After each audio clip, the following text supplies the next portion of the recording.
High, কেমন আছো তোমরা সবাই? আশা করছি সবাই ভালো আছো। তো আজকে আমি পুজোর কী শপিং করেছি সেটাই তোমাদের সবাইকে দেখাবো বলে ভিডিওটা করছি। তো সবার ফার্স্টে দেখাচ্ছি একটা গামছা।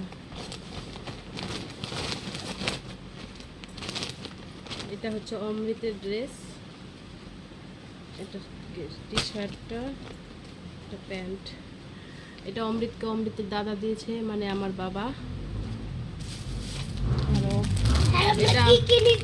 অমৃতের পাপার শার্ট, এটা আমার বাবা দিয়েছে শার্টটা। আর ও বাবার জন্য ড্রেস কিনেছে, ওগুলো ব্যাগে ভরে। আর এটা অমৃতের কাকু অমৃতকে গিফট করেছে, মানে অমৃতের কাকা। এটা প্যান্ট। আর অমৃতের কাকু অমৃতকে জুতো কিনে দিয়েছে, শু। এইটা তো এটাই হচ্ছে আমাদের পূজার শপিং। Bye bye, tata.